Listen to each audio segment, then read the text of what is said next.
welcome everybody. Welcome online and here in the studio. Welcome to this stakeholder dialogue on healthy and safe food systems. I can see all of you here in the screen, and I'm very curious if you can also see and hear me. Then let's wave to each other so I know that you're all here. Perfect, that's good to see. Well, great to all have you here at this stakeholder dialogue. My name is Simone Ritzer, and as the lead of the Wageningen Dialogues program, I'm very happy to host you here today during this session. And we call it a stakeholder dialogue, but what is that actually all about?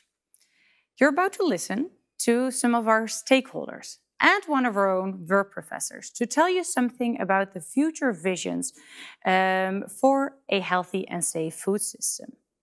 But we're also going into a dialogue, and not just a dialogue with or amongst these stakeholders, but with all of you.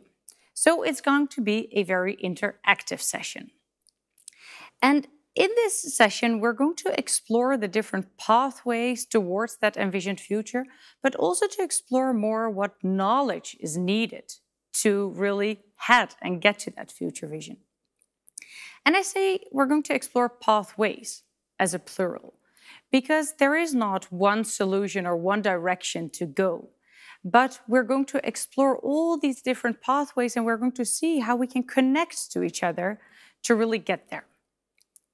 I hope that today enriches you, enriches us as a program, and creates the opportunity for you to really build upon each other. But to hear more about the reason why Wageningen University and Research initiated this stakeholder dialogue, I'm heading over to my colleague Gülden Yilmaz. She is here with me today in the studio, and she's leading the knowledge-based program on healthy and safe food system. And I really experienced her as a passionate person to get you all in this room together. So Gülden, what is it that really passionates you? Thank you, Simona, for the introduction. Well, I'm very passionate about creating a resilient, sustainable, healthy society and planet. And I really love being at the interface between research, innovation and strategic development. And we are organizing this event from our knowledge-based program, Healthy and Safe Food Systems. And this is a middle long-term strategic program, which is financed by the Ministry of Agriculture, Nature and Food Quality. Our aim here is to develop knowledge to improve the health benefits on one hand and the safety of our food systems.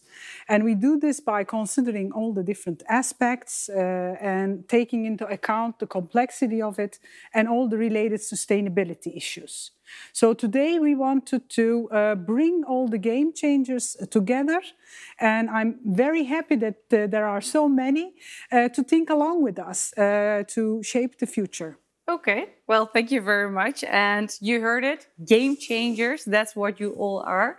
And we're going to shape that future together. That's not just up to VER or to any individual, though you as an individual can play a role in it, of course. But we also hope that this session really creates new connections so you can build upon each other towards that envisioned future. But apart from these new connections, we also have some other goals with this session, with this dialogue. So Gülden, I'm heading over to you again to hear more about that. What is it that you're aiming for with this dialogue? Well, we have a lot of challenges in our food system. On one hand, we have food-related diseases, obesity. On the other, there is hunger, malnutrition, and we have emerging pathogens in our food system. We have food fraud on the rise, and we have been optimizing everything for high volumes.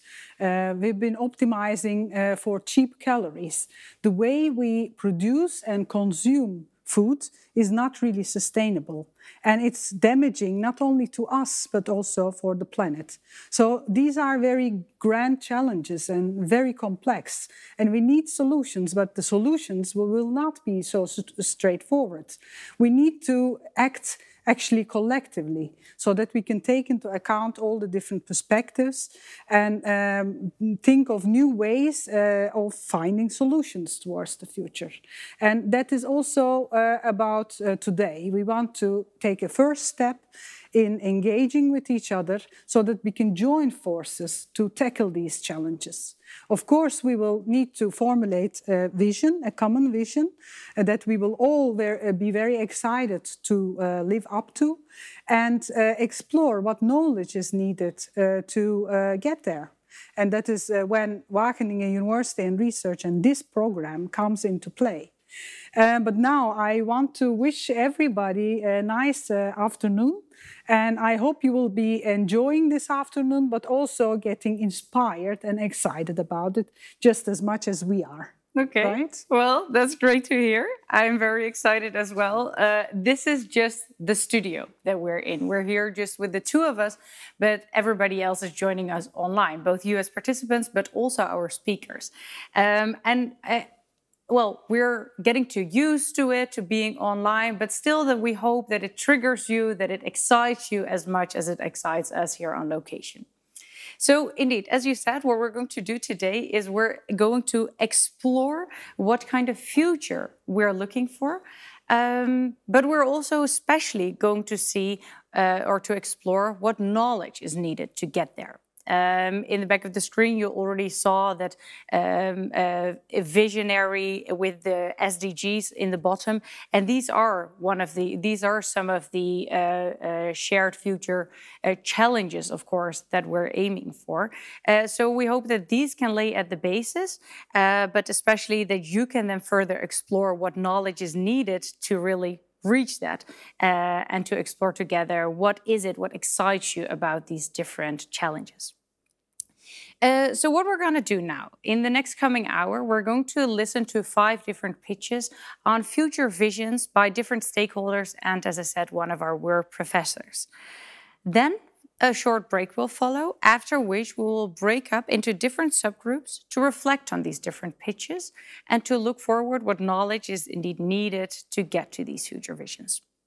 To reflect on these pitches, we would already like to ask you to maybe grab a piece of paper or just make some notes in your memory on what inspires you about what you're hearing. Say something or write down something about the opportunities you see based on the challenges, but maybe also what challenges you're seeing based on what you're hearing. So we're going to listen to these 5 pitches, starting with Peter Paul Mertens. Peter Paul is an MT member, Strategy, Knowledge and Innovation at the Ministry of Agriculture, Nature and Food Quality, and he's going to share something with you about the challenges that the government is facing and the opportunities they see.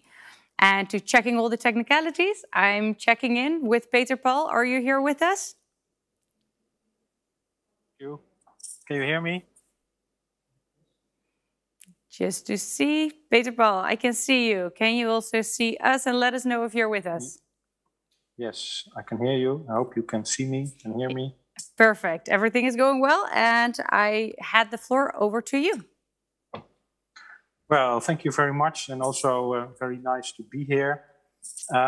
We've prepared some slides to support my story. So, well, let's get to it. Yes, as Gulden already mentioned, we face a lot of challenges as a society, but also we as a government, but also companies or knowledge institutions. They all face similar societal challenges, so to speak. For our ministry, one of the main challenges is to deal with climate change. We all know the Paris Agreement and the 55% reduction we are facing. We have to really speed up the process. So it's really up to us, I think, in this generation to really get this thing done. And it's also especially for the researchers to help preparing this reduction. So it's very good, I think, to underline this challenge.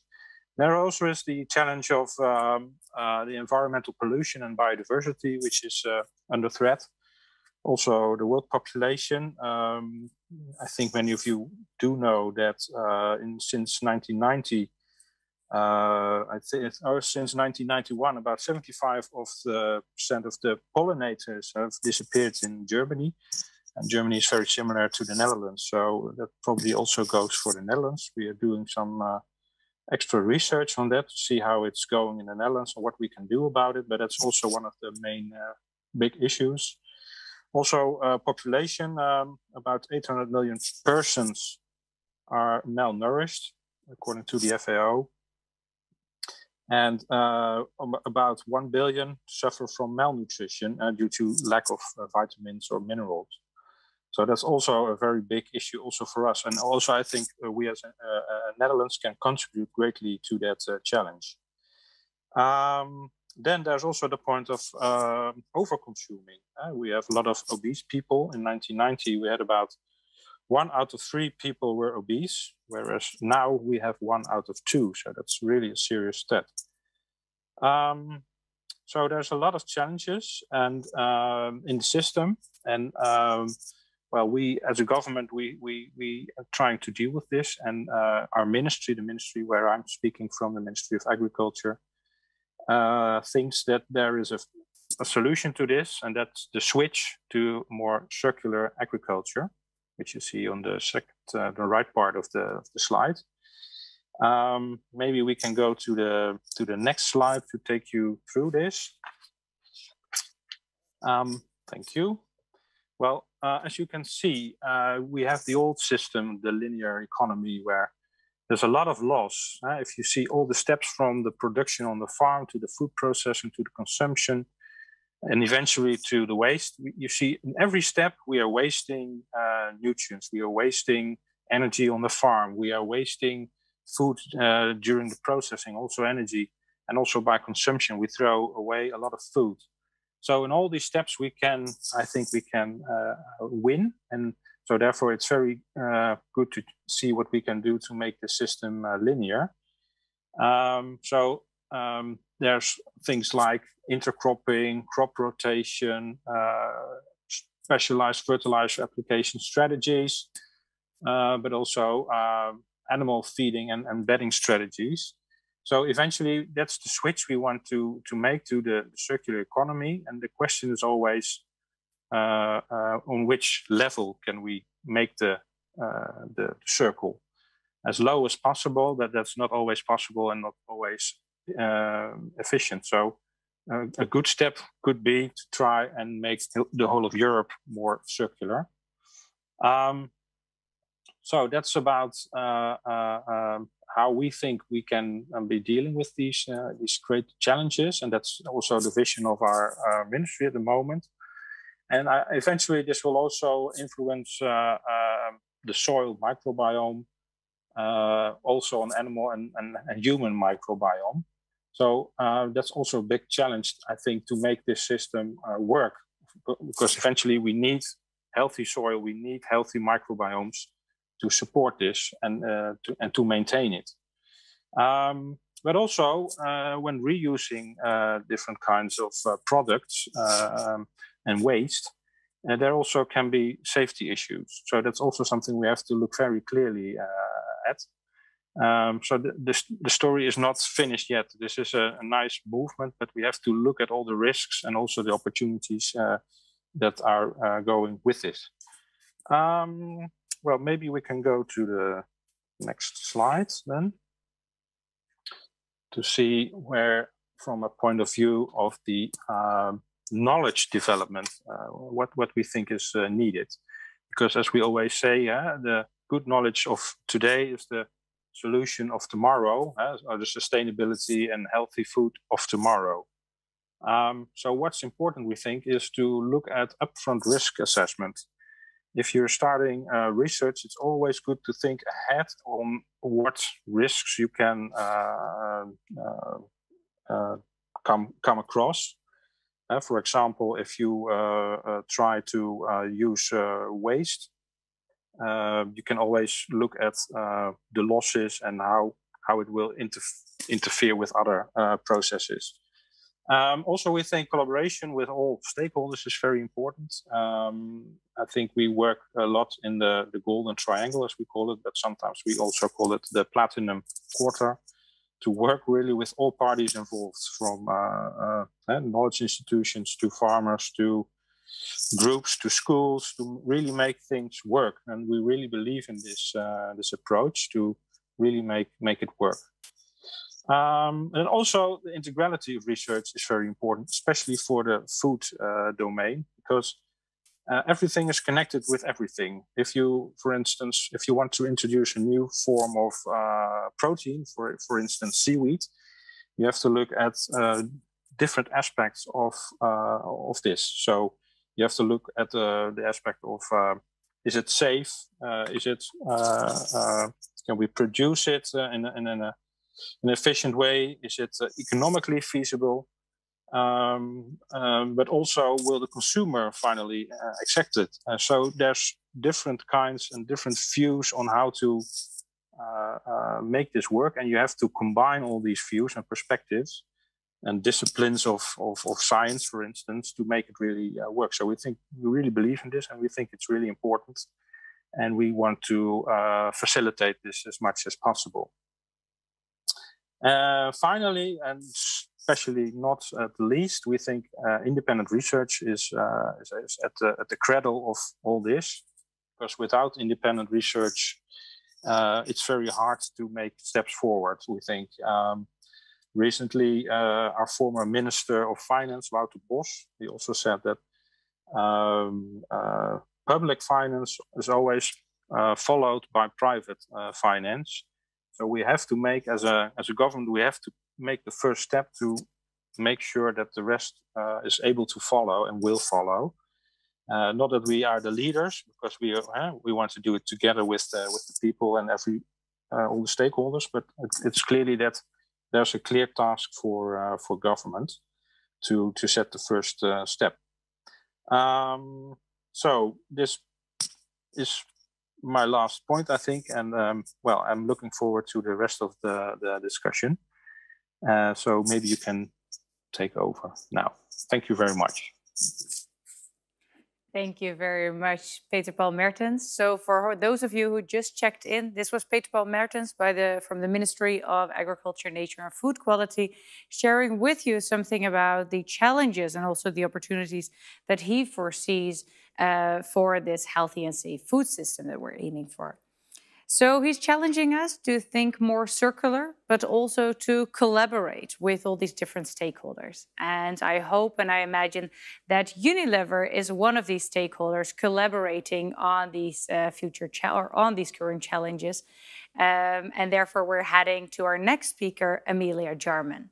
She is the Future Health and Wellness Science and Technology Director at Unilever.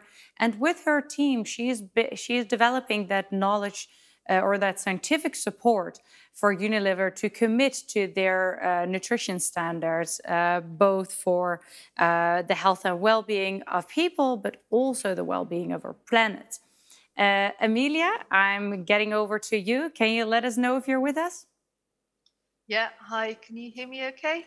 That's all going fine. So the word is yours, Amelia. Great, thanks very much. And thanks for the opportunity to speak today and talk about an area that I'm really quite passionate about.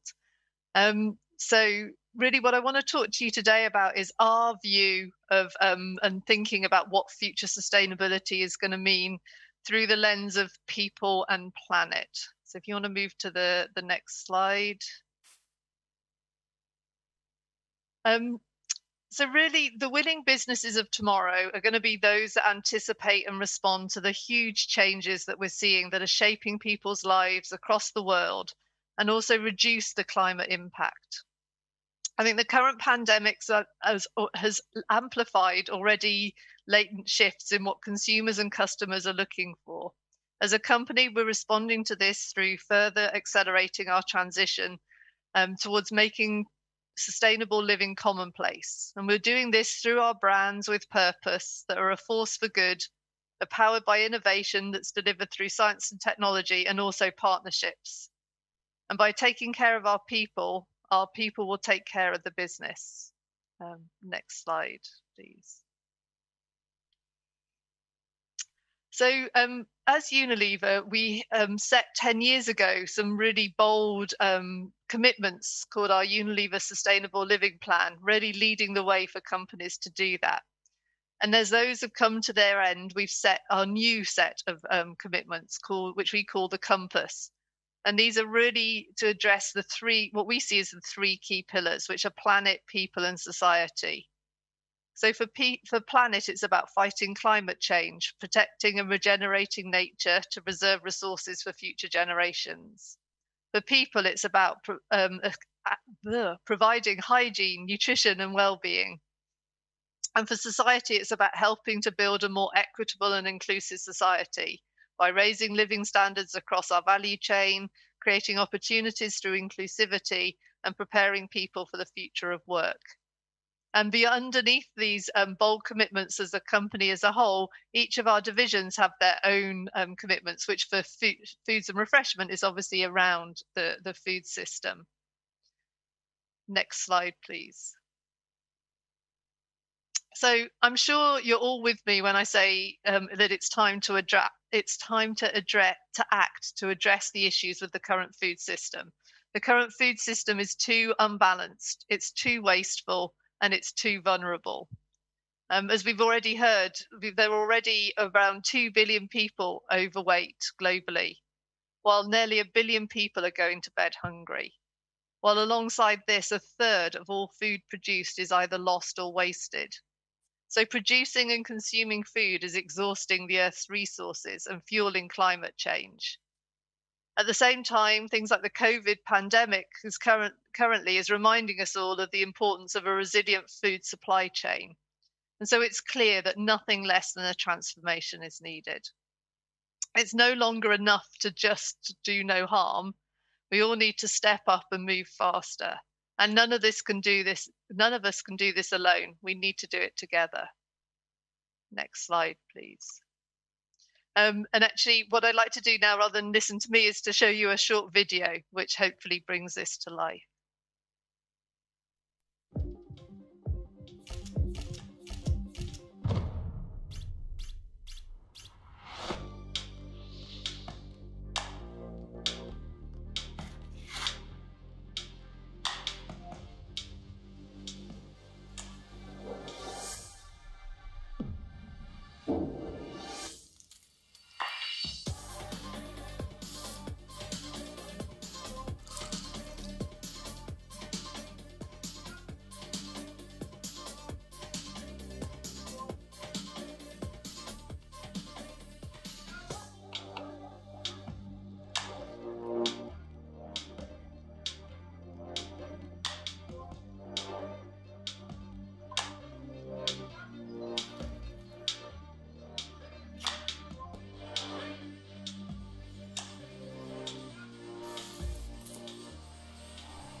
Thank you. So at Unilever, we know we need a holistic approach to deliver enough nutritious food that can be grown within planetary boundaries to serve the world's growing population. This is going to require step changes in regenerative agriculture, plant-based eating, and the accessibility of nutritious diets for everyone. Acting collectively is going to be essential to make this a reality. No one can achieve this transition alone. You'd like to move to the next slide, please. And so as one of the world's largest food manufacturers, we've got a responsibility to help shape this global food system that's going to be fair for everyone. And as part of that, we've launched our Future Foods initiative. So this is our plan to help people transition towards healthier diets and reduce the environmental impact of our food chain. And as part of these commitments, we will look to shift our portfolio to be more plant-based. We're going to halve the food waste in our direct operations, but we're not going to stop there.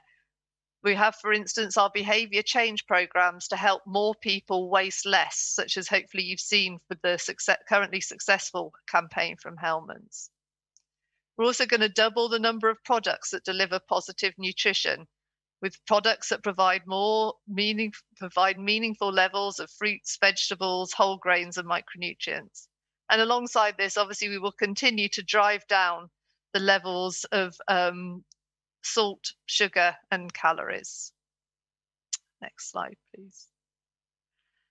And as we've heard already, we're going to do this via through our brands with purpose, delivered via technology that we will deliver through partnerships with others. Next slide, please.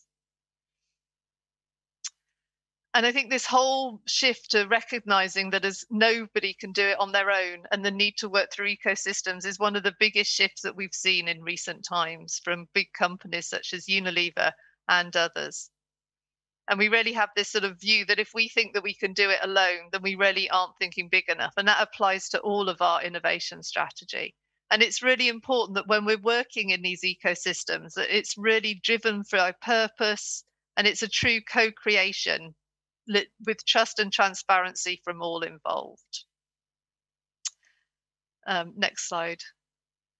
And obviously with our new hive, the New Foods Innovation Centre here on the campus at Wageningen University, we now feel we've got a great base from which to do this and to really tap into the local ecosystem as we're talking about here in the Netherlands, but also reaching out much further globally.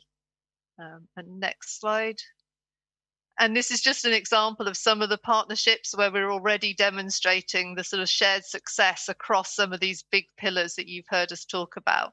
And really what we'd like to do is invite those people here today, if you're not already on this slide, to be there in the future, really working with us to help deliver this equitable food system for all. I think the next slide just says thank you. So thank you very much for your time. I'm really looking forward to the discussions going forwards. Thank you very much, Emilia. Thank you for sharing these bold challenges and saying indeed that we have to step up and we need to move faster.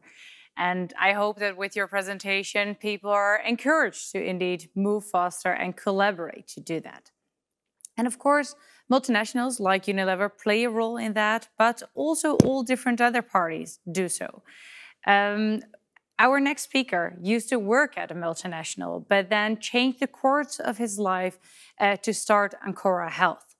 Sridhar Kumaraswamy started Ancora Health to really work together in an interdisciplinary team of innovators in the field of medicine, genetics, software engineering to tackle the challenges from a completely different approach. So I'm very curious to hear how technology and people can help to make this change towards the future. Sridhar, are you with us to share your story? Yep, I'm here. Perfect. Then the floor is all yours. Yeah, first of all, thanks for pronouncing my second name really well. Appreciate it once again. And I don't know whether you're able to see. Yeah, cool. Yeah, and I think if there is one thing that we are extremely committed to in Ancora, it's about the notion that we have to empower the individual. So we remain firmly committed to the notion that forever disease will be democratized and health will be privatized. And these choices are going to be made by individuals, and that you need to be able to influence them on an ongoing basis. And individuals need to feel empowered that they're making the right choices for themselves and therefore for the rest of the community and the society at large. So that is the foundation, and that's the kind of commitment and the mission with which we operate. Niels, can we move to the next slide?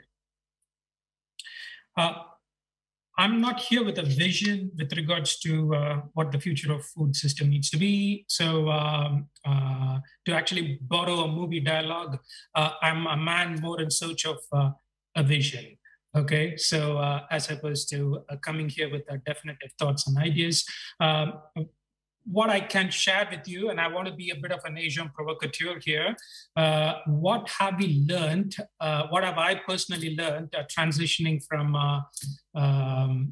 doing something totally different in my life towards actually moving into lifestyle therapeutics using a digital technology platform and talking about health and well-being on an ongoing basis with people, both healthy and diseased. Right, so that is what I will try to bring to the table here.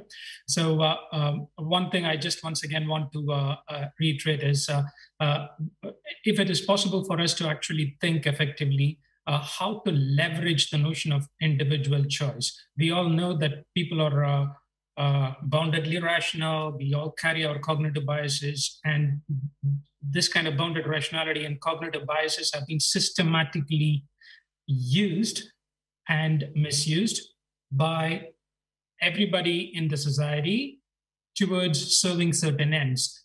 How could we actually deploy all of those techniques that we already know and start influencing those choices and start actually creating a momentum for change? So that, in a nutshell, is what I would like to think of and create futures which are consistent with that philosophy. So what we know through a digital lifestyle change is for you to actually make change happen, there are 4 important factors. The knowledge, and knowledge should not be pumped in as a people's brain or like passive buckets. It needs to be assimilated in a more organic fashion, and that in turn leads to motivation for people to change. So my daughter, she's 14 years old. She comes back being trained in school, the notion of greenhouse gases, how it causes global warming, and how certain brands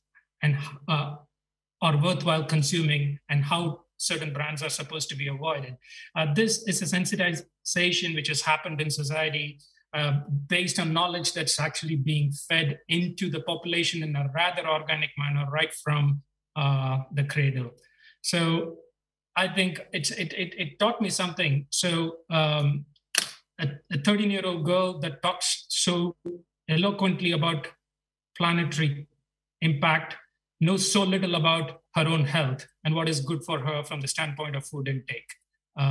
So it also showed to me how less pervasive the idea of nutrition and food is when it actually comes to going beyond popular culture, which then comes back and impacts your skills, your environment, and the support structure that we've actually laid out in societies to sustain any change with regards to food, right? I want to actually pick 2 or 3 things. I think some of the themes have been touched upon by people, Paul and Paul spoke about, I think, Amelia, you also spoke about obesity. So let's talk about this calorie. I think calorie is, I refer to calories as a kind of, it's a fetish that we all have in terms of the focus of nutrition over the last 50 years, right? I mean, we track calorie, we want to talk about calorie consumption all the time. So one little data which I was not personally aware, but I think I became aware of is over the last 40 years, average calorie consumption in the Western world has increased by 20%. Okay, that it has gone up in a moment when people have started moving less, obviously means there is going to be a lot of obesity. So that's just a lot of carbon fixing in people's bellies. That's how you should see it. So, but 20% more calories, okay? So you think in terms of global population increasing by 20% over the next 30 years, I think of a society where like we would be asking the question, is eating more calories inevitable? Is it really inevitable that we have to keep shoving 3,500 calories per capita into our tummies? Maybe we can reduce it by the same 25% and go back to the generation of our parents or grandparents, okay? And probably start moving more, just as they did. So I would like us to think about the notion that we need to produce more food in order to cater to it. And then you couple it with what the statistic that we had, 1/3 of food is being wasted. We actually, at the end of the day, may have to reduce the total amount of food that we are producing, even if the population goes to 10 billion. Okay, so we are looking at we have to think about it slightly differently, and we have to ask ourselves why not. Okay, the next thing that I want to bring to the fore is let's think about the idea of nutritional science, right? Nutritional science had its pinnacle when we realized, okay, what are the macronutrients and what are all the essential micronutrients for our body? I think that was the greatest accomplishment when it comes to nutritional science of the last century. And then we are stagnant. Okay, just take the thing about protein, right? So this is one of the other fetishes that we have as humans.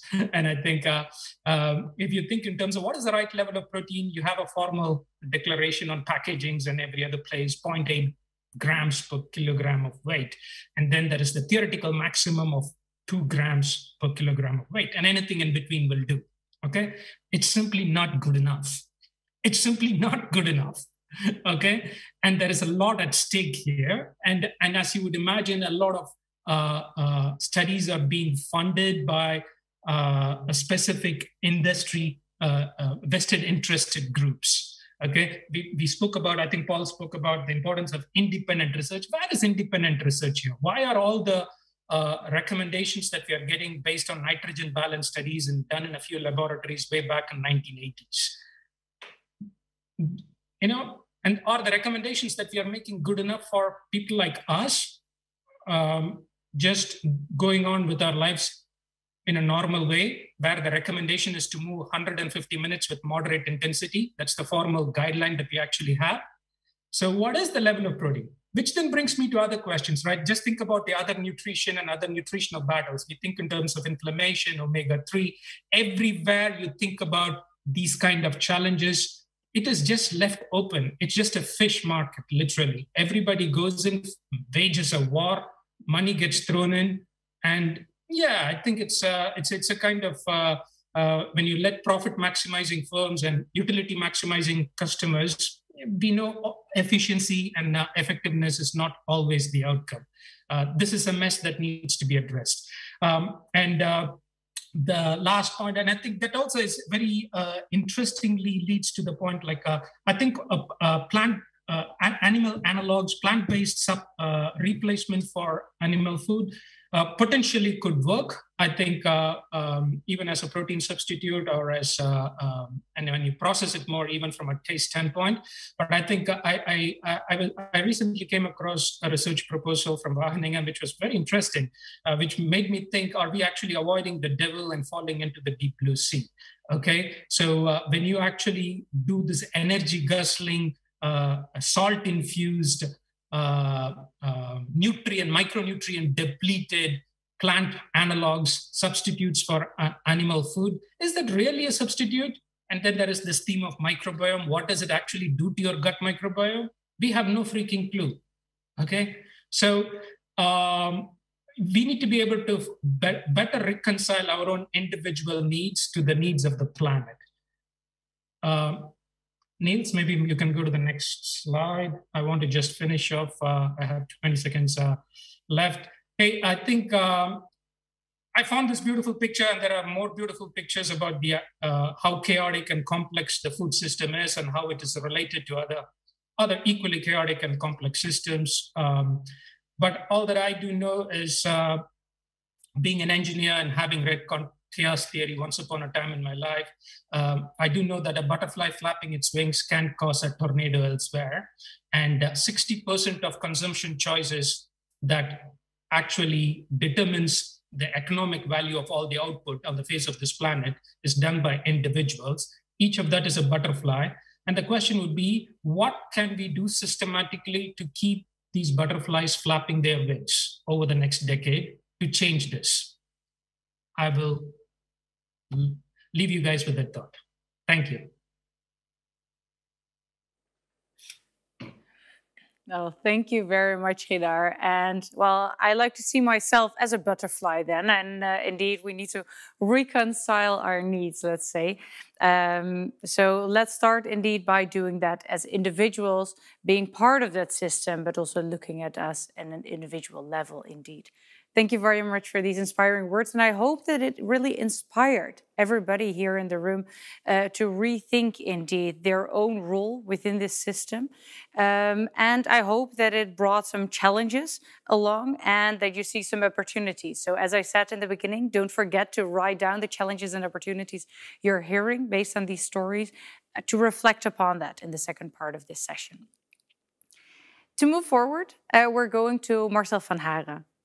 He's also going to talk about technology as the program manager of agriculture, water, and food at FME. FME is an employers organization for the technology industry with over 2,000 members. And as I said, well, with all the technological innovations, especially now in this era of COVID, where everybody's working from home, we're experiencing novel technology as well at this moment. I hope that he brings some inspiring words towards you. And so I'm very curious if you're here with us, Marcel. So, thank you very much for this brief introduction. You already did some parts of my introduction, so thank you for that. As you said, I'm the program manager for agriculture, water, and food at FME, the industry federation. We have 2,200 members, 2,200 members, and about a quarter of them is making equipment or developing equipment for the agricultural industry. And so my perspective is more from the technology side of view.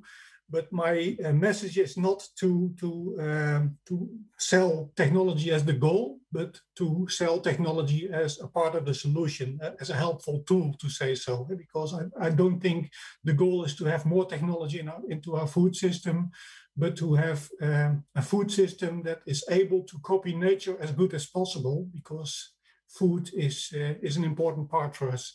Next slide, please. Yes, we have a global challenge, and the three speakers before told about it. We have a growing population, up to 10 billion people by 2050. Our healthcare costs are still rising. One of the things is the calories, which the former speaker was talking about. The changing climate, less natural resources, and we see an ever increasing amount of waste. And how do we sustainably feed the world population with all of these obstacles? Next slide, please.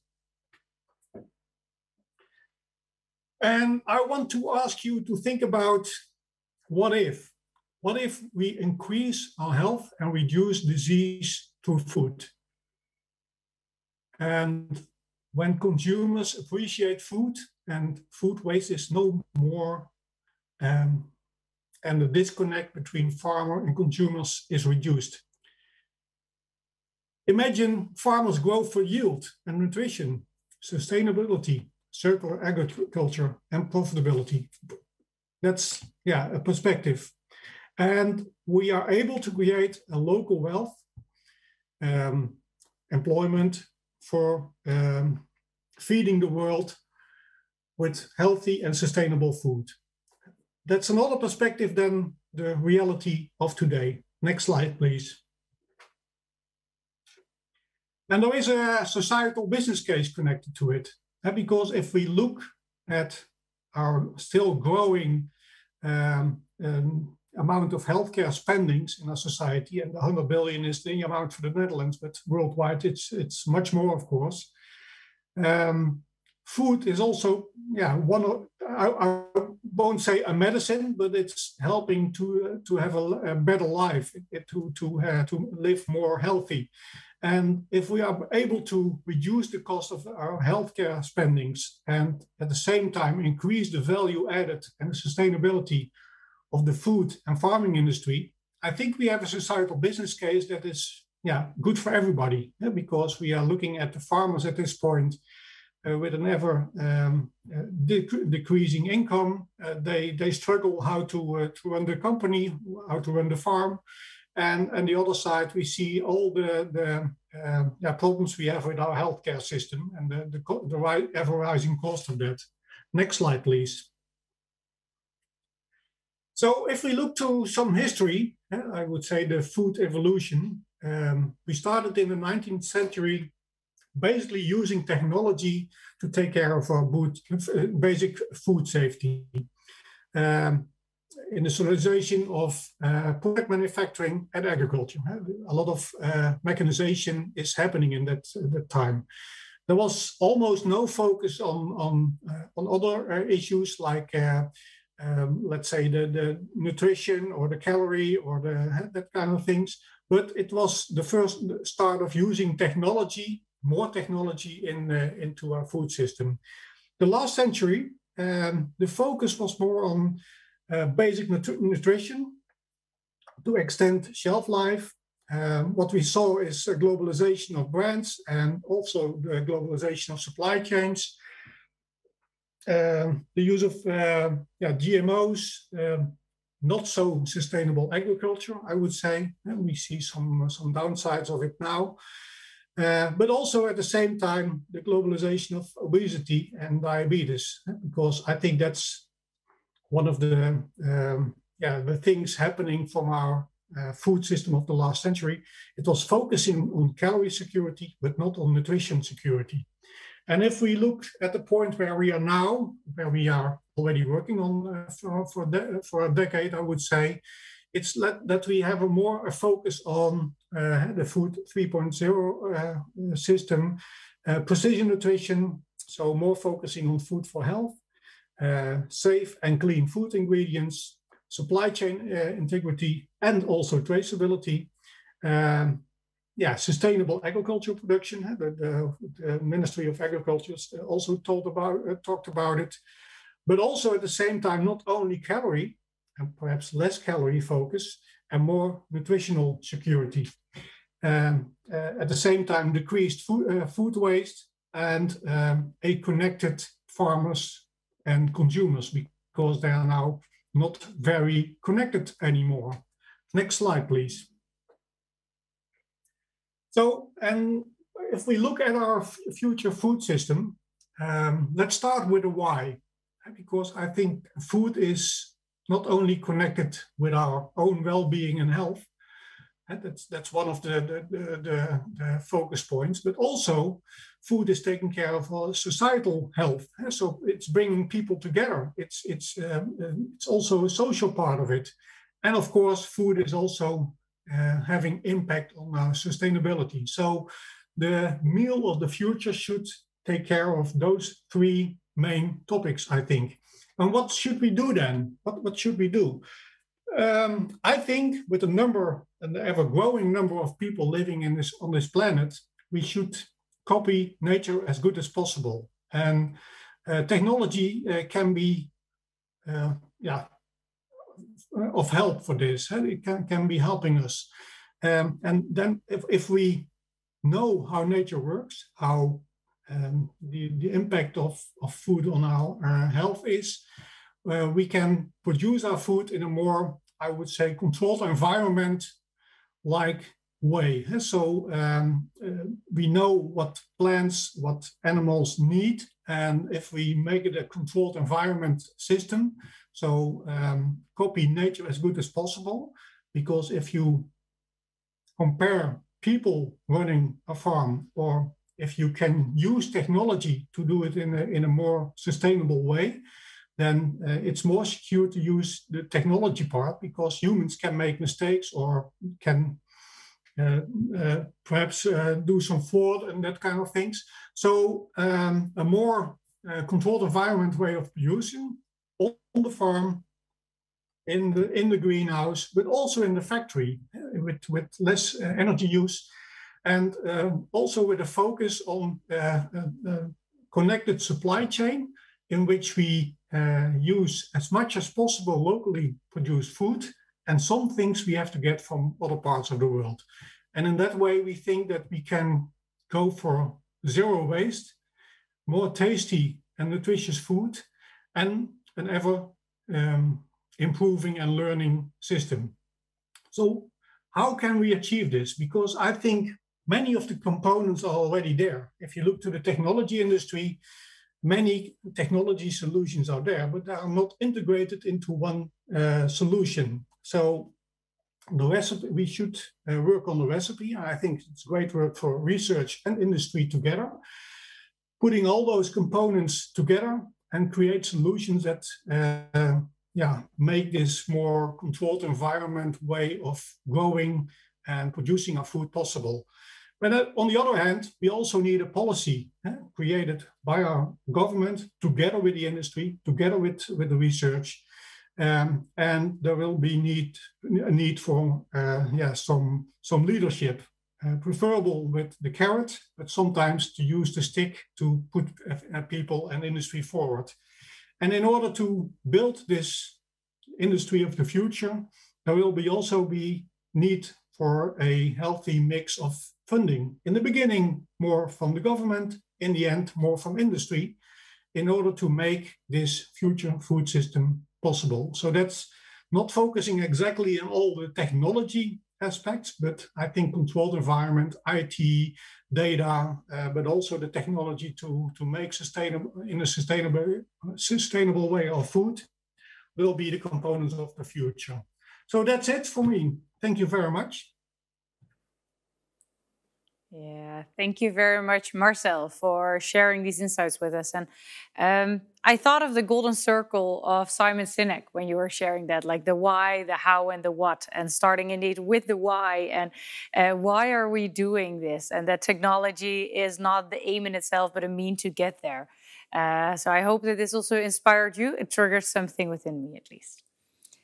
Last but not least, we're going to head over to Edith Veskers. She is a professor, global nutrition at Wageningen University Research, and she's sharing something with us about the current state of affairs on food nutrition research being done. I'm very curious to hear these insights. After her pitch, we're heading over to a short break, and after the break, I'm telling you more about the breakout sessions we're moving into. So Edith Veskers, are you here with us? I am. Perfect. Then the floor is all yours. Okay. Thank you very much. Also, thank you very much for inviting me. Wonderful to be here. And I'm excited also to share some of our thoughts, which are, really, really blended with the speakers before me. But I just give my own angle. So I'm from the Department of Nutrition and Health, and the why in our circle is to improve health through better nutrition. We are the oldest department of nutrition in the Netherlands, and training experts in nutrition, so the future experts also, and the nutrition scientists already since let's say 50 years. No. Next slide, please. Just to make sure what we are talking about, I always start with this. I know something about food. We know things about food. But as nutritionists, we are in the middle with food on one hand and health and the body on the other side. So we are a little bit between the rock and the wall, so to speak. And sometimes that is very nice, and sometimes that is not so easy. But we'd like to integrate both. So actually, from tradition on, we work already a little bit interdisciplinary, and that is a word I'll come back to later. Next slide, please. Also a little bit, now I'm sounding like a teacher, I don't mean to, but the obesity epidemic and diabetes already has been talked about a lot, and they are indeed very important. And one of the main culprits is our underlying green block of our diet, the quantity. Our portion sizes are getting bigger and bigger. If you compare them to the 50s, for example, it's calories, calories, calories. And of course, it matters from which foods they are. So that is the basis of nutrition. We started 100 years ago with, say, applied biochemistry, focusing on the nutrients. So the vitamins were discovered, the minerals were discovered. But we have stepped up. And in the modern times, we are more concerned about the foods, because people don't go to a shop to buy vitamin C. No, they go to a shop to buy oranges.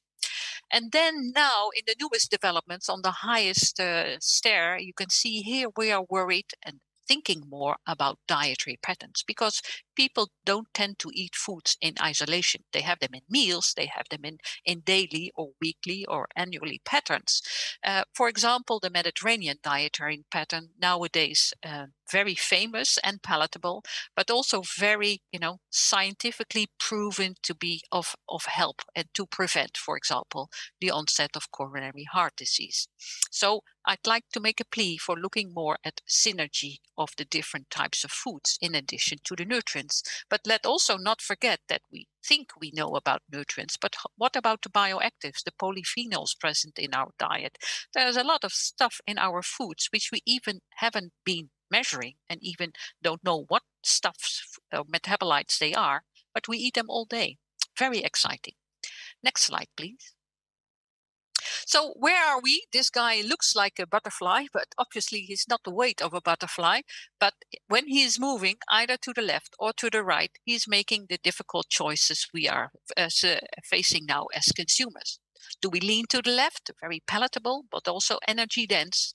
And let's say, not perhaps always good for the environment, but very convenient. Or go we to the right-hand side when it's nutrient dense, less energy dense, theoretically, according to my work, more healthy, but obviously also perhaps less convenient.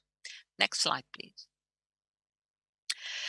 To come back to our basis, I think it's sometimes really underappreciated that diet is so important for our health. This is a paper from the Global Burden of Disease study published in The Lancet several years ago. And this is the proportion of daily disability adjusted life years. And you see here nutrition on number 1, on number 2, but also through blood pressure, sodium, on number 3. Also, high fasting plasma glucose, diabetes, is related, strongly determined for 90% by BMI and diet on number 1, 2, 3, 4, 5, 6. Then we have body mass index, obesity. We have alcohol use and high total cholesterol. Total cholesterol also mainly determined by the fatty acid intake in our food. So this means that diet is really contributing to almost all top 10 of the contributions of a healthy life expectancy globally. It's surprising little known that diet is so important for our health and even more so for our future health. Next slide, please. But we know a lot. It's not that we don't know what we need to eat. And this is evidence from the cardiovascular disease field. We know that eating more fruits and nuts, so plant-based foods and whole grains, but also fish and vegetable oils, is of benefit in preventing cardiometabolic disease, so cardiovascular disease, type 2 diabetes. And on the other hand, the harm side, we see the refined grain, the sugars, the processed meats, the high sodium foods, and the industrial trans fatty foods, which are introducing harm in terms of cardiovascular disease. So, do we know everything? No, of course not. I come back to that slide, but for example, think about this. This sodium, how does it work? And is it really important for the total population or only subsets of the population? And how does it work if someone already has a certain disease, for example, obesity and overweight? We don't call it a disease, but 50% of our population has this with different types of metabolism. And we don't know yet for sure whether all these foods work in the same way for all these different subgroups. Next slide, please. I like this slide, and so I hope you like it as well. The problem with this guy, Frank de Boer, is of course that he is only one coach of the Dutch soccer team, but of course we have 17 million of experts. And actually this is how we feel about our field as well. Next slide, please. You see here on the top left corner, a famous guy from the United States. I eat, therefore I know nutrition, and he is advocating quite a lot of quack, although he's a certified cardiologist. And in the Netherlands, I came across in some media and in discussions with a famous Dutch person. I don't know why she's famous, but she's looking good, and she claims that we should eat more clay. I don't know why. It's detoxifying, but our liver detoxifies everything well, so we don't need that at all. But this gives you the idea that the consumers, the different point is that, this is what they see, this is what they read, this is what I read on internet and in books. And that is also has impact on our consumption. Next slide, please. And that is also a situation we need to deal with. Obviously, what we eat and what we have on our plate affects the global health situation, but also the global food security and agricultural situation. Next slide, please. So we aim for this: healthy diets for healthy people on a healthy planet. Next slide, please. This has been very influential, this report published 2 years ago, the Eat Lancet Commission on Food, Planet and Health. Next slide, please. And I'd like to show you some details on the diet which they proposed that would fit in the planetary boundaries. So less land use, less water use, greenhouse gas emissions reduced, less use of nitrogen and phosphorus, but also improving biodiversity. You see here the whole grains as the main intake, almost more than 200 grams per day and no range. So it's really a plant-based diet which they propose. But then you see in the other ones, and then as a nutrition scientist, I started to become a little bit worried. Dairy foods, not much, okay. But a range from 0 to 500, I'm not so sure. Where do you get your calcium from in this type of diet? How does it work for the elderly? Not so sure. Actually, already this was alluded to, our norms for calcium, protein, vitamin A, they date from the 40s, 50s, and 60s from very small studies. And we are not even sure yet how to evaluate these advices with terms of recommendations for nutrients. The protein sources, obviously very important, and I have no problem with reducing the intake of beef, lamb, and pork. But 14 grams a day, does our consumer like that? Oh, that's one question. And then there's also the lower limit of 0. How does this work out in the developing or countries, the low and middle income countries, where still 2 billion of people have hidden hunger and shortages in iron, vitamin A, iodine, and zinc? I'm not so sure if this type of diet really would work out for them. Next slide, please. Also, we think in systems, and this is the natural system around us, and its links to the various layers to our closest system, our family, our communities, and our social circles. And on the right-hand side, the ecological health and well-being, indeed, by climate change, will induce undernutrition, because we are afraid that the nutrient composition, because of the soil, as discussed earlier, will be less than before, and this will undermine the health of our populations. Next slide, please. But we also want to personalize, and that has also been addressed earlier. One size definitely does not fit all. Next slide, please. And this is on the left-hand side, a nice infographic from an Israeli study from a couple of years ago, where they showed that for some people, they have a high glucose peak after eating a cookie, but not after eating a banana. While for the other person, the highest peak was after eating a banana and not after a cookie. So what do we mean with recommendations regarding vitamin A, calcium, and protein? Are they for the whole population, or there's really a wide variation between the individuals, not only because of age or because of their disease status, but just overall? And what they predicted, that it was mainly because our microbiota, already discussed. I'm fascinated about microbiota. We seem to have, half a kilogram, billions of them. What do they do? Well, actually, we only scratch the surface about that. And I'm always surprised at it. Others will know this. We send people to the moon and even some robots to Mars, but we even don't know what's inside our body, the microbiome in our colon, but also in other parts of our body. And we don't know even for some nutrients or bioactives how they would work or how they influence the onset of certain types of cancer or atherosclerosis. I'm always surprised at what little we know. Next slide, please. Also, we need to think about the individuals, not only in terms of biology, but also in terms of behavior change. we think about populations and give general recommendations, but it is, and that's what I showed in the diabetes prevention study, which is called SLIMMER, that we really also need personal tailored advice. And perhaps, yes, I hope so, the new technologies can help us with that.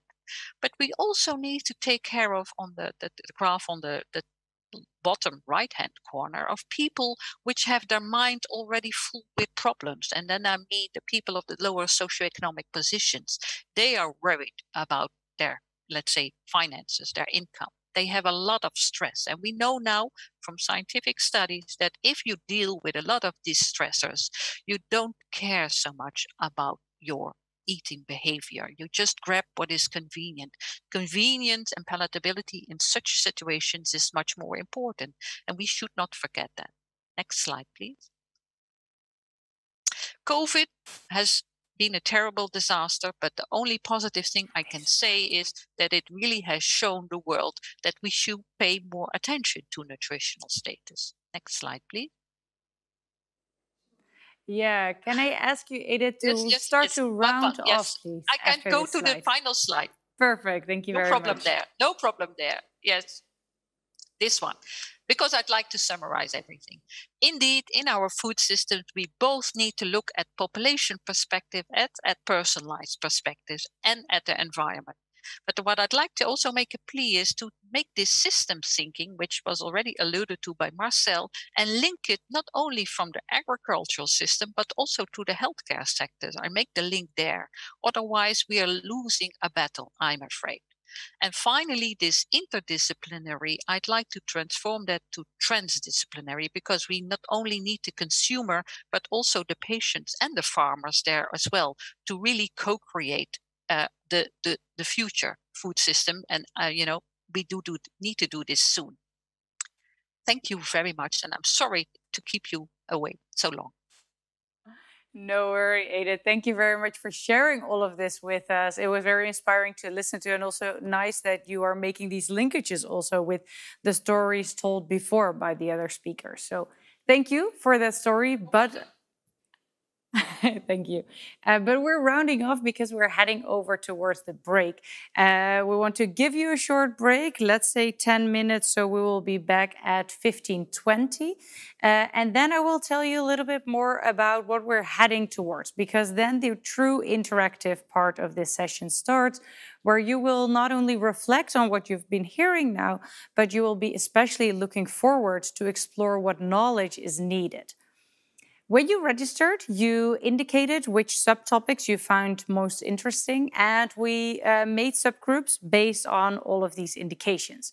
So when you're heading back, I will tell you more about what we're exactly going to do and what group you're going to. For those of you who are not staying, but I hope that most of you will be staying for this interactive part, please don't hesitate to reach out to Gulden, who is still with me here, and who is leading the program, and who is very happy to stay connected with all of you. So stay in touch with us, or stay here with us in the Zoom session, and see you back in 10 minutes at 15:20. So welcome back, everybody. If you're back into this online room, then please switch on your camera back on so that we can see that you're back here with us. In the meantime, there are still some people coming back in, so we're just taking another second. So welcome back, and I hope that you had a good break, a little bit of refreshment. The sun is not shining that bright, at least not today here, so you probably all stayed in, but moving a little bit besides staying behind the computer all day is, of course, also very valuable. So I hope you had some movement. At least I walked up and down here to work on the breakout rooms that we're moving into right now, because my colleagues are still working hard behind the screens to move you into these different subgroups. Because what we're about to do now is, in these different subgroups, really explore what new novel research is needed for this research program. And once again, not to think from your own needs, because if we would have wanted to know what you wanted to have in this program as an individual, we could have just sent you the program details and you could have responded by track changes. But that's not what we're organizing this dialogue for. This dialogue is truly to build upon each other, to explore novel routes, to get to that future vision together. So that's what we're inviting you to do. We're going to split up in 5 different groups representing the 5 different themes which my colleagues are going to show you right now. These themes are data-driven and high-tech innovation, empowering health with food, nutrition and lifestyle, emerging risks and preparedness, food safety and traceability, and last but not least, sustainable food production. And your breakout session will consist of 2 parts.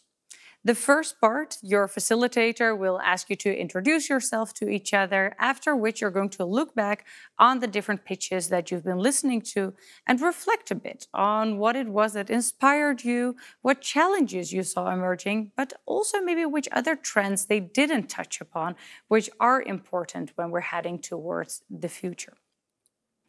Then your facilitator will give you a short break somewhere in between to head to the toilet or get yourself a new glass of water or tea. And in the second part of your breakout, you will then really touch upon the novel research that is needed. Which next steps are needed. This can also be on new forms of value creation or co-creation, but can also bring us new research areas that we should be touching upon. Because in the end, that's what this whole session is about, so that the program can be enriched to see if we should be steering into different directions. Just for the facilitators to note, in the end we decided to make 5 different breakout groups. So the core team members will be hosting the sessions and the note keepers will be assigned, and you will see which group you will be assigned to. And maybe via the chat you can arrange who will be actually taking the notes. We will be behind the chat standby, so you can also send us a private message if you have any needs. As I said, there will be note keepers. This is not to pin you to every word that you've been saying, because this is not about the individual statements being made, but that's just so that we know in general what this whole conversation was about, and that we can truly use it to update our research program. Feel free to say what you think that is needed to say, but also listen to each other. That's what a true dialogue is about. Listen to each other and build upon each other to move forward. In a minute, we're going to send you into these breakout rooms. You will be assigned automatically, but for those of you who won't be assigned automatically, just stay in the breakout room. The sheet will appear on the screen once again, and you can just let us know in the chat to which room you would like to be heading. Just for the timing, we will be back in 1 hour and 15 minutes, so the hosts will have plenty of time with you to really explore everything that's needed. I'm just checking in with my colleagues here how far you are. Okay, so we are almost there. To get you into these breakout rooms. For the note keepers, once again, so I know that we have Lisbeth, Martine, Ariette, Wim, let's see, yeah. And so for Juriaan, I just sent you a text message that is not needed to host a group. And for the note keepers, Simei and Miriam, you will be in the same group, so you will be note keeping together there in the same document. So please, via private messages, connect with each other who's taking notes on what exactly. We're ready to go. A message will appear or you'll be sent automatically into these breakout rooms. And if it's not working well, don't hesitate to just stay here in the plenary and we will send you into the right breakout room in a minute. Enjoy your conversations there, and we will see you back here in just over an hour.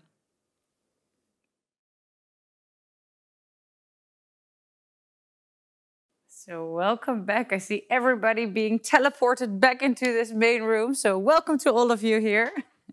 Good to see you all back into this plenary. I hope that you really had good conversations and that you're ready for the wrap-up that we're heading into. Please don't hesitate to continue to reach out to each other via the chat, maybe to the people that you've been in nice conversations with, so that all the new connections that you've made won't get lost here. I'm very curious what you've been discussing, and in a bit I'm going to ask all the facilitators to give a little summary of what you've been discussing.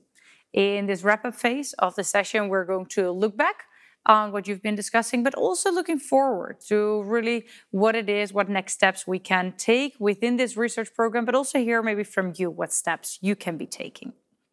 So facilitators, I'm asking you to, well, clear up your head and make up your mind of what it is exactly that you want to share with all the people in this room about the subtopic that you've been discussing. In a bit, I will introduce you one by one, but first I'm very curious to hear from Gulden a little bit more about, well, we've talked in the beginning about the aim of this session, and I'm very curious to hear, Gulden, from you. What is it that you hope that this session brought to the people here? Well, first of all, I would like to thank you all for being with us and sharing your views. I did enjoy myself a lot, and I hope that's also the case for you, that you enjoy the afternoon, and I hope very much that you heard something that made you think or surprised you, and most of all, inspired you, of course. I can imagine that we do not have all the answers to all our questions, or we don't have all the solutions to the problems, but we made a very good start today. It's the first very important step, and I really believe in the collective intelligence. I believe in possibilities. Like Steve Jobs said, the ones who are crazy enough who think they can change the world are the ones who do. Well, I do have a little bit of that crazy in me. I would like to ask you, how about you? Well, a good question. How about you? How much craziness is there within each one of you? We're going to listen to each one of, well, not each one of you, but at least each group that you've been discussing in, to hear if there is some of that craziness in it that really tingles us towards the future.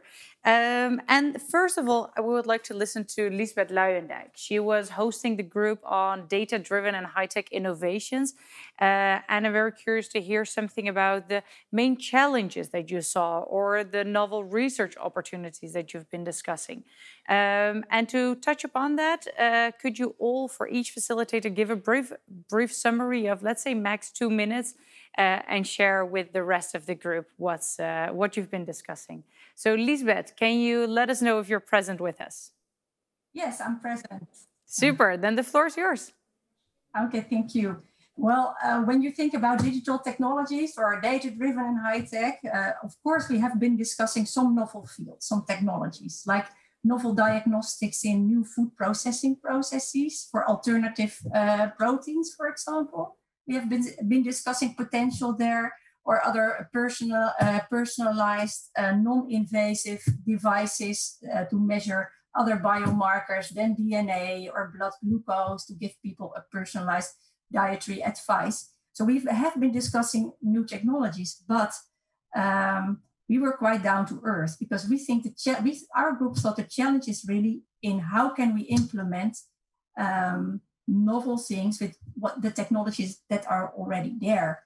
So in small steps, we use the technologies that are already there and make use of these technologies as much as possible as available, combining what's already there. There are many data platforms, and there are also many some startups in our community who do give personalized advice on blood glucose based on other biomarkers. The challenge is in combining all that data and translating that in a scientifically sound, personalized coaching towards consumers. And then also look at the consumer behavioral side of that. Really implement, focus our research on implementing and also to support the people who needed it most, people from low socioeconomic status, for example. So it is, in that sense, it is not that exciting. It is exciting, and the excitement is more, but is not in the novel technologies, was more in the combining and using what's already there. And data science and AI can really play an important role in that. So that's the challenge for us in Wageningen. And I would like to summarize our discussion with these lines. Of course, more details, but this was the main line. And then an important quote of one of the people present was, it is really good to do that in combination of those people in the field, from those startups, from those companies, with the academics, and create this interaction. An important topic. Thank you. Well, thank you very much, Lisbeth, for sharing that with us. I hope that today also contributed to making the right connections so you can really build on what's already there and to make these linkages between academics and really these companies, all these other organizations and novel technologies. But indeed, let's build on what's already there. Let's see what the group on empowering health with food, nutrition and lifestyle has been talking about. That group was hosted by Martine van der Mast, also core group member. So I would like to give the floor up to you. Martine, are you with us? Yes, I am. Thank you so much for giving me the floor. Yeah, what did we discuss? We discussed a lot of things in this session. We discussed with different types of people. So we had multinationals, larger companies, smaller companies. We had researchers there.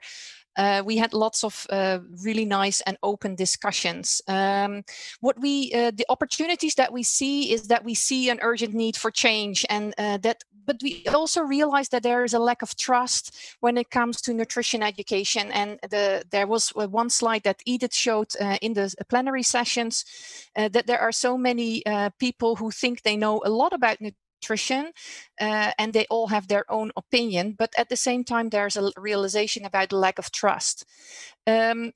We also understand and we also see that the pandemic has shown us the importance of a different food system management system, and that is also very urgent and very necessary. We also realize that there is already a lot of knowledge available, but how can we apply this knowledge for all the people into use? How do we do that? How are we going to do that in a larger society? We also realize that the challenge is that we need to trigger the intrinsic motivation of the value change, the make people feel connected. And changing behavior is not an easy thing. It's actually really difficult to. And we realized that in this group there were a lot of nutritionists and people very passionate about nutrition, and even we are not doing the right thing on an everyday basis. And for us, it's already difficult. How difficult must it be for people who are not so educated like ourselves? We also see that we're very impatient to see change, but a lot of changes have been made actually in the past 10 years already, and social media has played a role there. Could be a positive or a negative role. So the good thing and the good news is that there's a lot of things happening already within the larger multinationals, changing towards more healthy foods, but also on the research side where tools are being developed that help with personalized nutrition and personalized advice. And we see this being translated into, for example, a couple of companies that were present in our session with personalized tools to give people really nice advice. We also realize that we miss some people, we miss the consumers in our discussion, but we also miss farmers. We miss some medical laboratories, and we miss the company or the government, because we do really realize that we cannot do it by ourselves and that we need to work on it together. So maybe together is a good word to end this summary. We need to do it together to make sure that we change towards a healthy and lifestyle and where nutrition and food is involved. So thank you for giving me the floor, and back to you. Well, thank you very much for sharing that with us. And you were a very large group with a lot of different stakeholders. So no worries that you take a little bit more than 2 minutes. But for the other facilitators, I would like to ask you to stay a bit closer to the time. You see a clock ticking in the bottom so we can all finish up before 5 o'clock in this afternoon. But thanks for sharing that. And also thanks for coming back to that slide of the slides of AIDIT. And we just got here while you were in the breakout sessions, we got a pop-up message that Frank de Boer, the football coach that you saw in AIDIT's slide as well, that he quit as the Dutch soccer coach. So for those of you who were in that conversation heavily discussing, well, that gives room for the other 17 million coaches, right, to step up again to coach the Dutch football team. But we hope that you will stay with us, AIDIT and all the others, and not just walk away and let the other 17 million people in the Netherlands or the 7 billion in the world decide what way to head. Having said that, we're moving up to Wim van der Poel. He was heading the group on emerging risks and preparedness. I'm very curious to hear what you've been discussing. Wim, the floor is yours. Hello, thank you. Well, to not make it too long, we discussed a lot. So it's impossible for me to summarize all that was said. But I will stick to the main observations that were made in the group. To begin with, something that was not really mentioned by the pitches is the fact that was mentioned in our group, that food is also, should also be a pleasure. So have nice food, eat nice food, and make that a pleasure for the people eating it. And that also has challenges. There was also the important observation that we need to work on more sustainable food, and that brings also safety challenges. And to look at those safety challenges, there may be new risks, emerging risk, and there is in our group it was seen as a job for researchers, but also for authorities to estimate those new risks, to model them, and to make estimates of those new risks in order to cope with those new risks. So there's a role for the government in safeguarding good and safe food that relates to food substances like low sugar, lower salt, but also to substances that make food better and more healthy. There was also the important observation that was also mentioned by the pitches, that we will need a systems approach to deal with all the risks and qualities that the risk that we want to control and the qualities that we want to have in our food. There was mention of infectious diseases. Was also mentioned the COVID-19 outbreak. That it was discussed in our group that there may be new infectious diseases related to food, and that the system is vulnerable because we have huge production chains and we transport foods worldwide. So the system is vulnerable for new infectious diseases and maybe also other substances that may be a risk for food. We need to work on a more resilient system there. So we need to make transitions that will take into account the planetary boundaries, as was said in our group. I think these are the main observations in the group of looking at emerging risks. Thank you. Well, thank you very much for sharing that with us, Wim. And I can imagine that emerging risk and preparedness, now with the COVID crisis, as much as a hassle it is, it brings the topic more to the surface and hopefully also makes us more prepared for the future. Up next is Peter Bonans. He was leading the group on food safety and traceability. So he's almost, and after that we only have one more speaker left before we're wrapping up this session. So Peter, are you with us?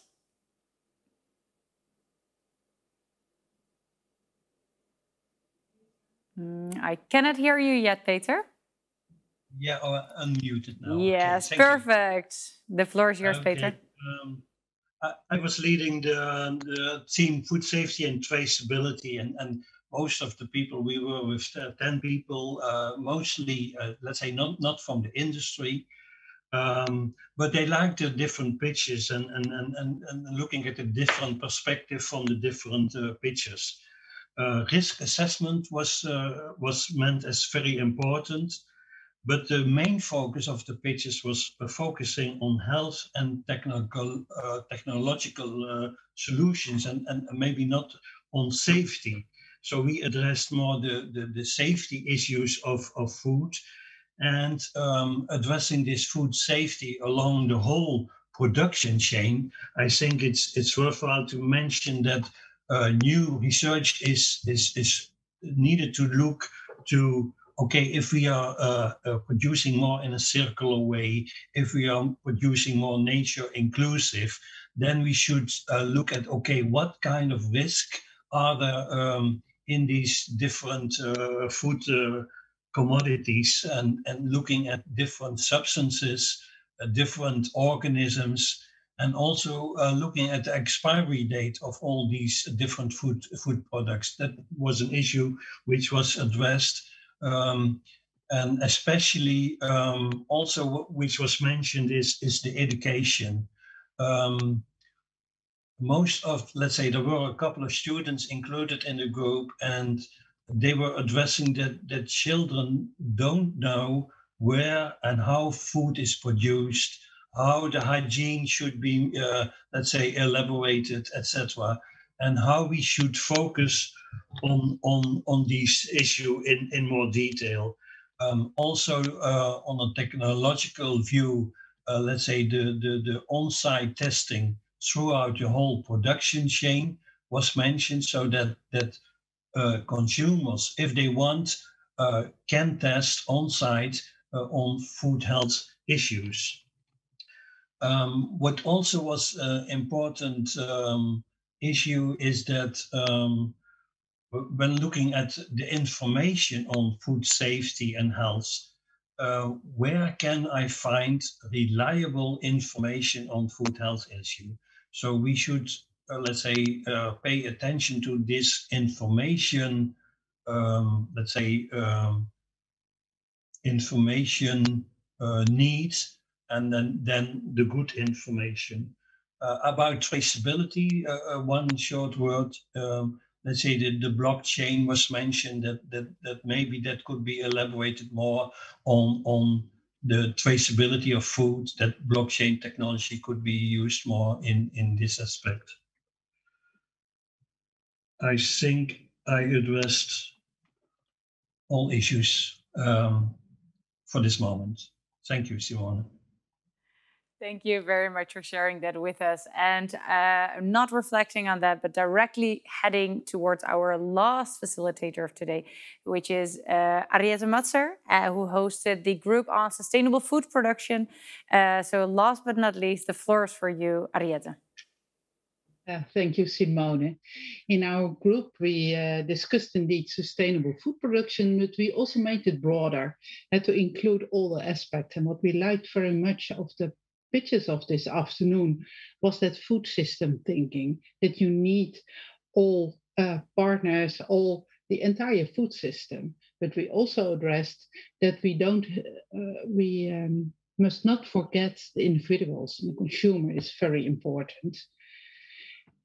We also looked at what kind of recommendations or what is important. And then you see again that food system approach is important and to include all partners.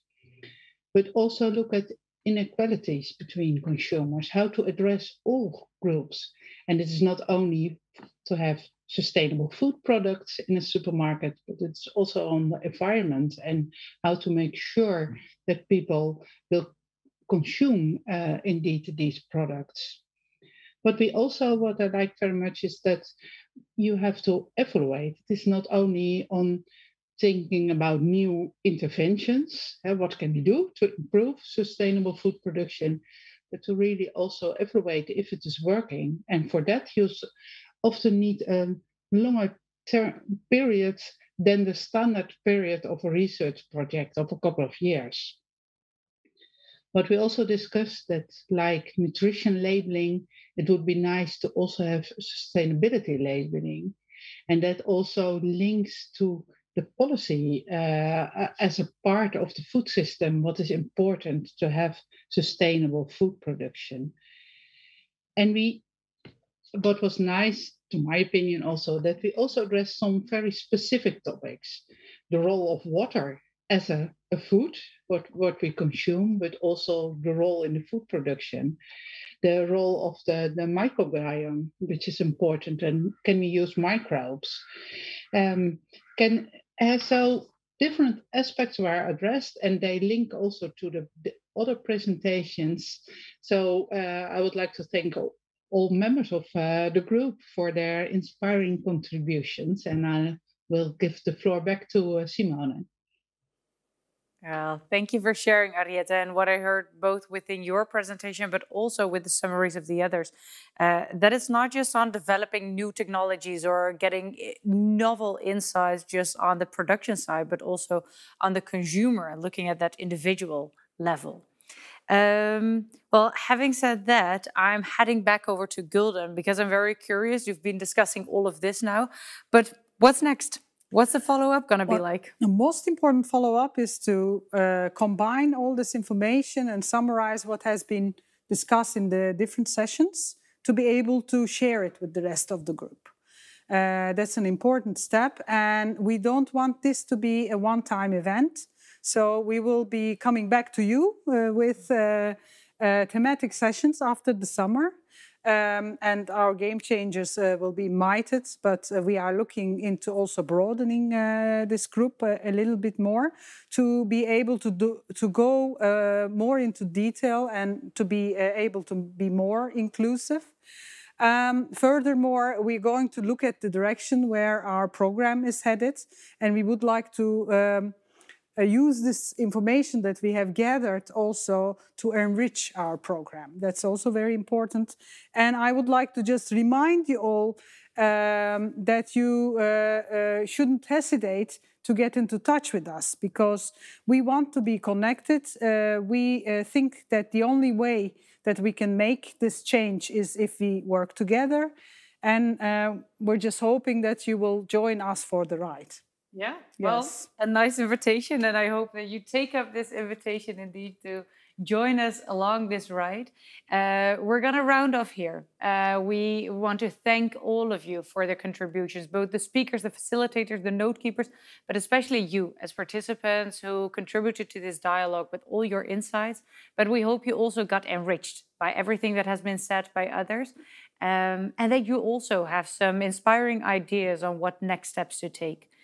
Don't hesitate, once again, to reach out to Gulden or to any of the other facilitators who are in the core team of this program or to any other researchers of VER who are very eager to make new steps and move forward together. So thank you very much. Let's stay in touch, and I hope to see you after the summer for the follow-up sessions of this dialogue program within the KB program of Healthy and Safe Food Systems. Have a good evening.